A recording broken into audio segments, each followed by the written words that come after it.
Bueno, ya terminó el break. Entonces, empecemos vamos a ir. Examen físico. Ahora vamos a ver la palpación. ¿Sí? Fundamentos y principios técnicos para una correcta ejecución de la palpación.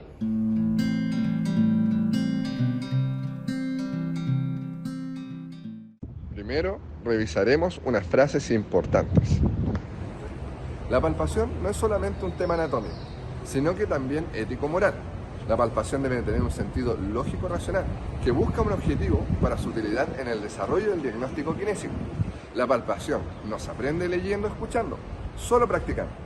Te invitamos a poner en práctica estas recomendaciones. Antes de empezar, es necesario conocer la anatomía del cuerpo humano para identificar y palpar una zona específica. Te recomendamos o sugerimos que repases las clases o libros de anatomía, ya que son la base para la palpación.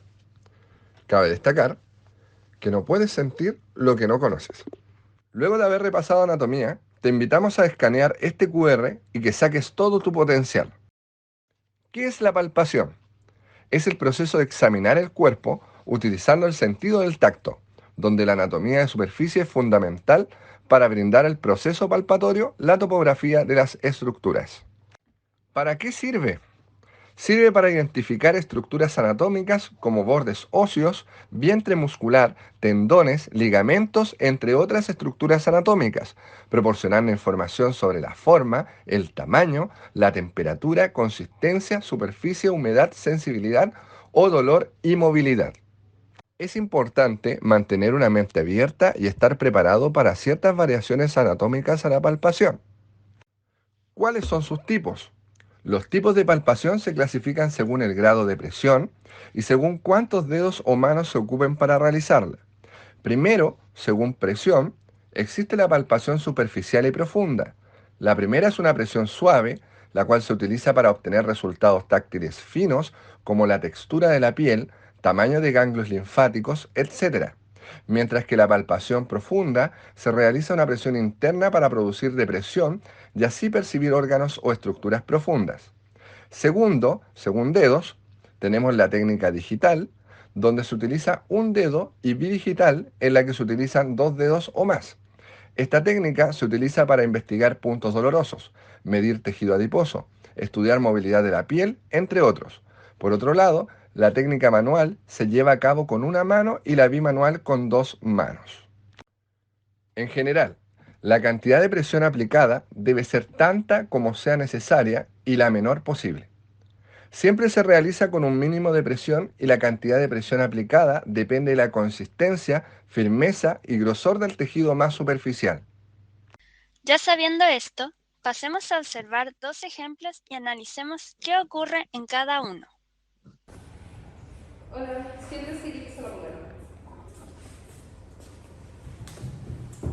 ¿Notaron que cuando el paciente entró, no lo miré a los ojos, no lo saludé, no me presenté y ni le expliqué al paciente lo que se iba a hacer? Por ende, el paciente está con una incertidumbre de lo que va a pasar. Y también cuando le pedí que se quitara la polera, fue descortésmente, no tomé en cuenta ni su cultura ni sus creencias, tratándolo mal y pasándolo a llevar. Esto hoy en día se da mucho en la atención a las personas, generando una gran insatisfacción del usuario. Nuestro paciente se quitará la polera y la kinesióloga empezará a palpar por anterior, por el esternón.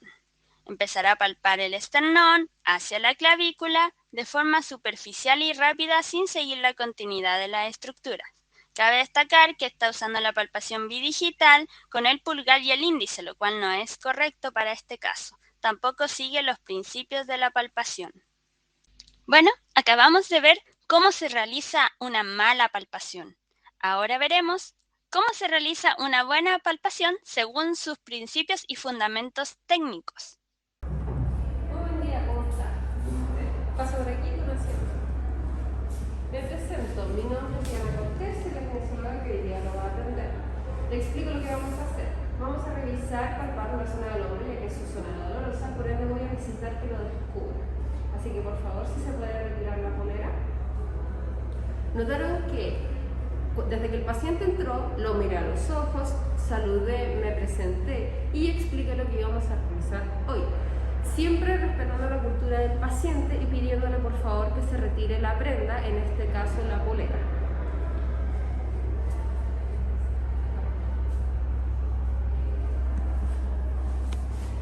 El paciente debe estar sentado y empezamos con el reconocimiento de las estructuras de la columna vertebral y las escápulas. Encontramos referencias según cada nivel, en donde T1 se ubica el ángulo superior de las escápulas, T3 la línea que une ambas espinas de las escápulas y a nivel T7 el ángulo inferior de las escápulas. Luego de su reconocimiento, palpamos bidigitalmente con el dedo pulgar e índice el ángulo inferior de la escápula, siendo este nuestro inicio para palpar, nuestro primer punto de referencia. Luego, con los dedos índice y del centro, palpamos profundamente de manera perpendicular desde inferior hacia el borde medial de la escápula, diferenciando entre la palpación de zonas musculares y óseas. Así también nos dirigimos hacia la espina de la escápula, siguiendo los bordes inferior y superior de manera en que los dos dedos vayan perpendiculares al hueso. Luego ocupamos un dedo para identificar el acromion. Seguimos un poco después palpando y encontramos la articulación acromioclavicular que une al acromion con la clavícula.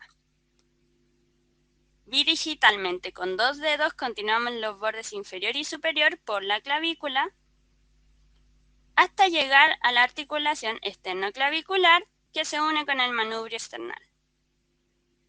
Es importante que diferenciemos entre estos dos videos. Hay que considerar a la persona en su forma ética moral. Además, la palpación debe tener una finalidad, un objetivo, por la cual la vas a realizar. Veamos algunos tips. Estructuras guías. A veces es extremadamente difícil o incluso imposible encontrar la ubicación exacta de una estructura anatómica mediante la palpación directa. En estos casos, otras estructuras anatómicas se utilizan para guiar el dedo que palpa hasta el punto que se busca. Ejemplo, el escafoide se encuentra en la tabaquera anatómica. La tabaquera anatómica está formada por dos tendones. Otro tip son las líneas de conexión. Línea que conecta dos puntos de referencia óseo para una orientación segura sin tener que palpar directamente. Por ejemplo, la línea de las espinas ilíacas posterosuperiores, donde en el centro está S2. Precauciones y contraindicaciones. Durante la aplicación, siempre debemos tener en cuenta una serie de consideraciones dependiendo del segmento que estamos evaluando. Se debe hacer con suavidad en estructuras inflamadas, en tejidos comprometidos o sobre posibles fracturas. Esto debido a que las palpaciones en aquellas zonas pueden generar un mayor daño en su desarrollo fisiopatológico o mecánico. Por ejemplo, una fascitis plantar en el pie fractura la tibia, entre otros. Además, es importante tener en cuenta el dolor que presenta y puede presentar la persona al momento de palpar. La palpación precisa siempre requiere la técnica adecuada. Existe una técnica específica especialmente adecuada a cada estructura. Por último, cabe destacar que la palpación de estructuras en el sistema musculoesquelético viene siendo importante para la orientación de una evaluación atingente y tratamiento adecuado para cada usuario. Además, es fundamental complementarlo con las demás pruebas y evaluaciones que se hagan posterior a la palpación para poder generar finalmente el diagnóstico kinésico. Recuerda, lavarte las manos antes de realizar la palpación. Después que logres entender las técnicas palpatorias, te invitamos a que vayas a practicar con algún familiar o amigo de confianza. Además, realiza esta evaluación para que veamos qué aprendiste sobre la palpación.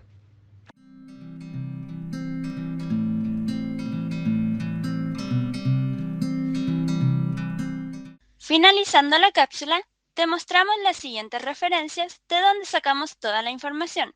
Es importante que repases este libro, Técnicas de la palpación, de Bernard Reicher, el cual contiene información valiosa que debes repasar.